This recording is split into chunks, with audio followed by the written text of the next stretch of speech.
Salut à tous, c'est Vince et aujourd'hui on se retrouve dans une nouvelle vidéo et plus précisément un nouvel épisode de ma série où j'analyse l'actualité de la semaine, donc une fois par semaine sur la photo ou la vidéo, ou alors quand je tombe parfois sur des articles qui m'intéressent, des posts dans des blogs, etc. ou des statuts Facebook même, eh bien je les analyse avec vous dans cette petite vidéo finalement où on parle un peu de tout librement. Alors on va tout de suite entrer dans le vif du sujet, et commencer avec un article de Phototrend qui dit « Quand l'intelligence artificielle sélectionne les meilleures photos d'un concours ». Alors, ça sonne bizarre, d'ailleurs on avait déjà parlé dans cette série d'analyses de vidéos, justement d'une intelligence artificielle cette fois-ci, qui avait été développée par Google pour créer justement de belles photos à base de panoramas disponibles dans Google Street View et qui crée donc des photos artistiques à base de ça. Et c'était assez impressionnant, donc je vous invite à aller voir cette vidéo si vous ne l'avez pas encore vue, cette vidéo de la série. Et donc là, qu'est-ce que c'est en gros? Donc, en fait, il y a un gros concours qui a été organisé par une société d'images qui s'appelle donc les AM Photography Awards 2017, où il y a eu énormément de photos qui ont été envoyées pour son concours, qui est aujourd'hui le plus grand concours photo du monde, devant le Sony World Photography Award, c'est pour dire. Et donc, ils ont reçu, les mecs qui devaient s'occuper de la sélection, plus de 590 000 photos. 590 000. Et bien sûr, bon, devant ce nombre de photos pharaonesques, gigantesques, eh bien, il fallait en sélectionner pour que le jury puisse les voir, tout simplement, parce que le jury n'allait pas s'amuser à voir 590 000 photos. Et donc, l'article nous dit « Comment passer de 590 000 photos à 100 images sélectionnées dans un concours international ?» C'est la question que nous nous sommes posée en voyant les 100 photos finalistes des AM Photography Award 2017, donc qui est un concours ouvert à tous. Alors, cette société a développé un programme qui se nomme l'EM Vision. Donc c'est un programme permettant à un ordinateur de comprendre et de juger une photographie. Donc ça se base un peu sur le machine learning, un peu les mêmes thématiques qu'on avait abordées pour ce qui est de l'algorithme de Google. Donc voilà, le fonctionnement semble assez simple. Pour qu'un ordinateur comprenne l'esthétique de la photographie, il est nourri d'une gigantesque base de données photographie. Pour un résultat optimal, les chercheurs et les curateurs photographiques, et les curateurs donc c'est ceux qui sélectionnent finalement, qui jugent les photos, collaborent très étroitement sur cet ensemble de photos témoins. Nous avons des exigences très hautes. Les curateurs photos ne sélectionnent que les photos qui communiquent des histoires fortes, avec une bonne composition, et qui ont été réalisées avec une maîtrise technique, nous explique Jenna Black. Alors, pour cela, bien sûr, il faut apprendre à l'ordinateur à comprendre et reconnaître le beau, une notion qui est assez difficile, tellement cela se rapproche finalement d'une question quasiment philosophique. Malgré tout, il est possible d'indiquer à une machine les détails d'un processeur mental humain. Alors là, je cite l'article, véritablement, c'est vraiment les mots qui sont utilisés. Et lui demander de recréer un ensemble de photos données de manière répétitive jusqu'à ce que l'ordinateur apprenne. Donc voilà, comme je le disais tout à l'heure, on parle ici de machine learning. Donc bon, voilà, c'est assez incroyable. Parmi les 590 000 photos soumises lors des derniers AM Photography Awards, AM Vision, donc le programme en question, a été utilisé pour éliminer 70% des photographies en se basant sur des règles d'esthétique. Donc, ce qui a servi véritablement à un gros écrémage pour permettre après, donc une fois les photos ressorties du filtre de la machine, donc au curateur de sélectionner et d'analyser les images qui ont finalement après été réduites au nombre de 100 pour les 100 finalistes, soit 0,056% de l'ensemble. À cette étape, le journaliste nous dit qu'il y a toujours un travail humain conséquent de sélection. Alors moi, ce que je pense de tout ça, c'est que je pense vraiment qu'il y a trop de photos par personne et donc trop de propositions. Alors, je ne sais pas, je ne connais pas bien cette société et tout, mais je me dis quand même qu'il n'y a pas 590 000 personnes qui ont participé. Donc sûrement, les gens ont mis plusieurs photos d'un coup, ont dû balancer littéralement toute leur carte mémoire, et donc forcément, il n'y en a pas des images forcément intéressantes. Donc au lieu de tabler sur la quantité pour être sélectionné dans un concours, préférez plutôt la qualité, vraiment. Préférez la qualité à la quantité, sélectionnez vos meilleures photos que vous allez envoyer. Alors pas dans une optique d'améliorer finalement le travail des juges, puisque c'est leur taf, donc on va pas, voilà, c'est pas pour leur simplifier la tâche, mais c'est juste pour vous donner plus de chance. Parce que si les juges avant, ils ont vu 40 de vos photos d'aigle, que ça soit, bon, alors du coup pas si c'est un ordi, mais si c'est un humain, s'ils ont vu 40 photos d'aigle avant, ils vont se dire, ah là il a une photo bien, bah, il a eu de la chance. Tandis que si vous envoyez par exemple, je sais pas moi, 2, 3, 4, 5 photos peut-être ultra bien, et ben les juges ils n'auront jamais vu vos photos d'aigle, donc ils penseront que vous réussissez, bien sûr, même si c'est pas vrai, tout le monde le sait, que vous réussissez à chaque fois vos photos d'une manière incroyable. Donc déjà, ça ne sert à rien et je pense que ça aurait économisé tout simplement de la ressource.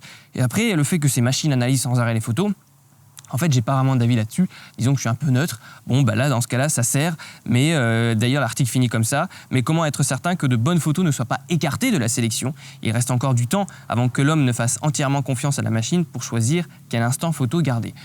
Parce que je pense, et je maintiens encore ma position, que les machines ne sont pas capables, aujourd'hui et sûrement demain, d'analyser vraiment subtilement tout ce qui peut être artistique. Après, voilà, je ne m'y connais pas assez en machine learning et peut-être que le temps nous fera démentir ce que je viens de dire, mais on verra. En tout cas, c'est à surveiller de près vraiment. Et toute cette photocomputation, finalement, j'avais trouvé ce terme, je ne sais plus où.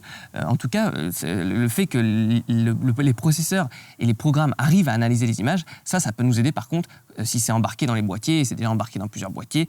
Et donc ça, c'est une perspective d'évolution intéressante. Après, jusqu'à remplacer le jury d'un concours photo, je trouve ça un petit peu gros. Voilà. Moi, c'est rien que mon avis.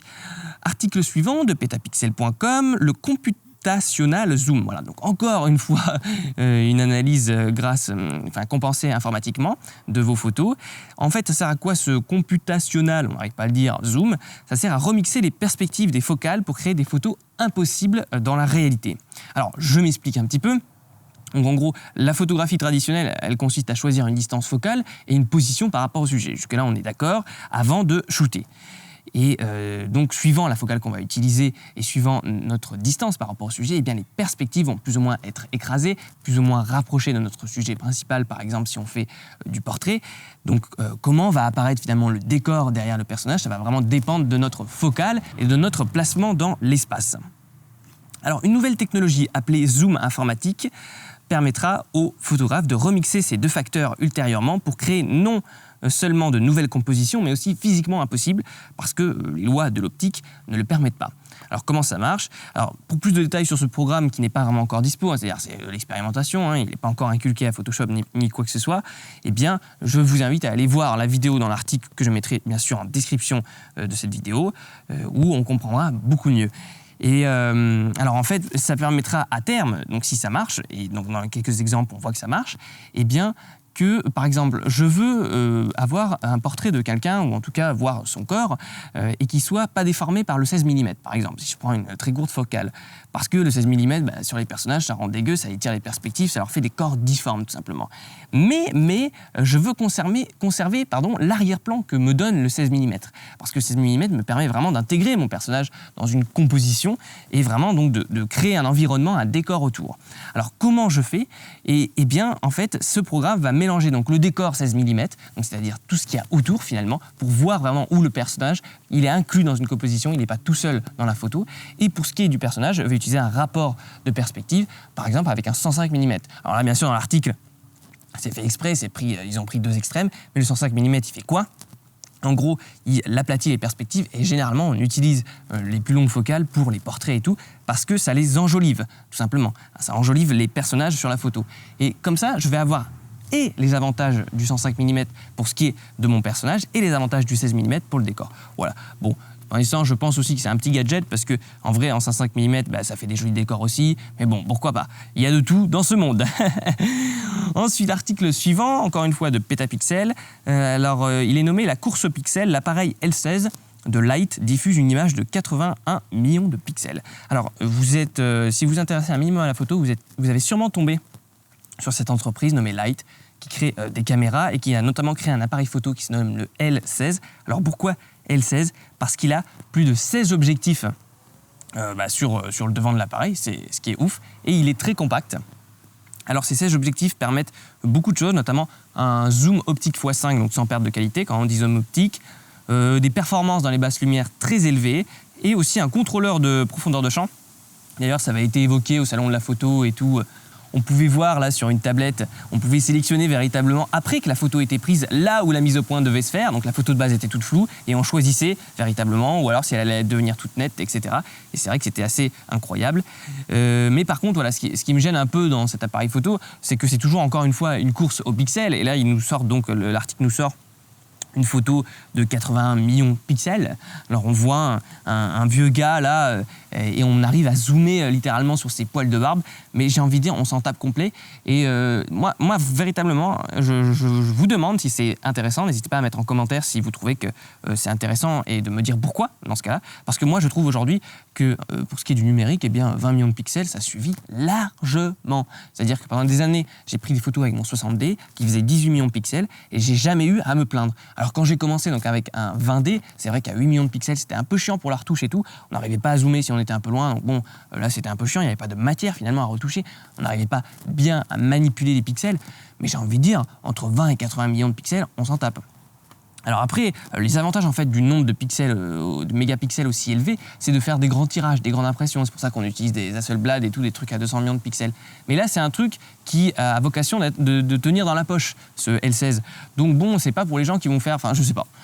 Pourquoi pas, après peut-être la miniaturisation, c'est une science, donc pourquoi pas. Mais n'hésitez pas vraiment, votre avis en commentaire m'intéresse beaucoup. Parce que j'arrive toujours pas à trancher en fait si c'est intéressant les pixels ou pas. Et puis surtout que 80 millions de pixels, ça va faire des fichiers qui font énormément de mégas, énormément chiants à manipuler et tout. Il faut une machine puissante.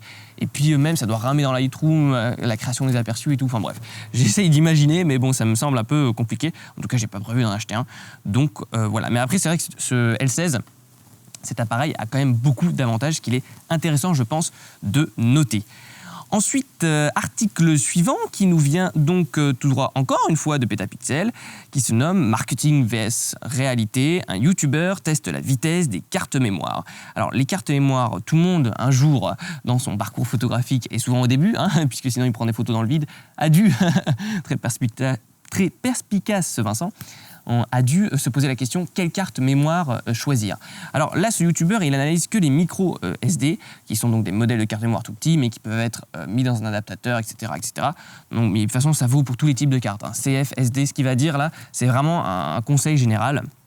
Et en fait, on se demande toujours, donc il y a plein de fabricants, il y a plein de chiffres et de trucs bizarres, chelous sur la carte, donc c'est compliqué à comprendre. Et moi, à l'époque, j'avais appris avec le site Apprendre la photo de Laurent Briat. Et justement, il y avait un article qui était très bien fait. J'essaierai de vous le retrouver peut-être et de vous le mettre en description, qui expliquait vraiment comment bien voir, à quoi signifiaient tous ces chiffres, classe 10, tout ça. Enfin, c'était un peu compliqué à comprendre. Et en fait, donc, il y a sur toutes les cartes, donc SCF, SD, micro SD, eh bien, le fabricant nous donne la vitesse d'écriture et la vitesse de lecture. La vitesse de lecture, c'est quoi? Alors, je m'explique. Eh bien, c'est la vitesse avec laquelle les fichiers qui sont sur la carte vont se décharger finalement sur le terminal. Par exemple, un ordinateur. Quand vous allez copier donc vos rushs de la carte jusqu'à l'ordi, eh bien, c'est cette vitesse-là. Et ça peut être intéressant. Alors, c'est moins intéressant que la vitesse d'écriture, mais ça peut être intéressant dans le sens où si vous faites un tournage, par exemple, vidéo, et il faut rapidement échanger les cartes, eh bien, si elle met 3 plombes à se décharger, eh bien, on va perdre du temps et ça va embêter toute l'équipe. Et tandis que la vitesse d'écriture, eh bien finalement, c'est la vitesse à laquelle la donnée qui vient donc du boîtier, de la caméra, peu importe, va venir s'inscrire sur la carte. Et ça, c'est très important parce que plus le fichier photo est lourd, et d'ailleurs, voilà, si on a un 80 millions de pixels, ça va être horrible, plus le fichier est lourd, plus il va mettre de temps à s'écrire sur la carte, à s'inscrire véritablement, à s'enregistrer. Et du coup, là, la vitesse d'écriture est importante.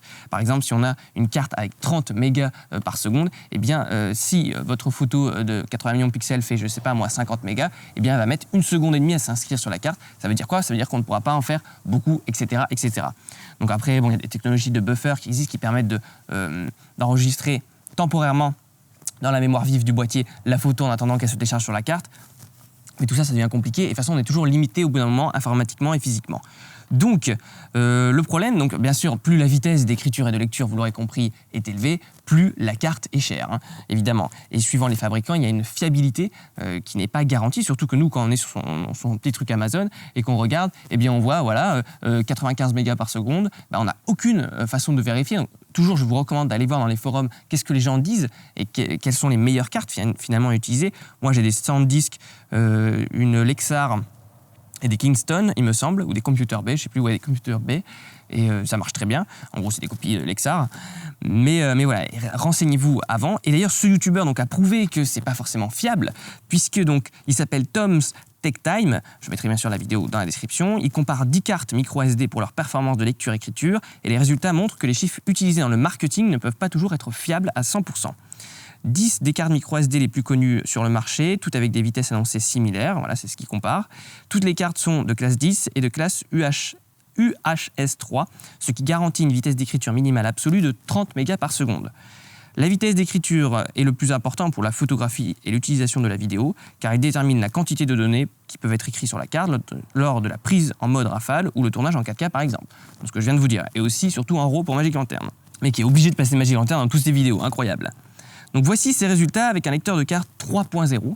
Donc je vais vous montrer l'image bien sûr sur l'écran, on va analyser ça ensemble. Alors pourquoi 3.0 c'est important?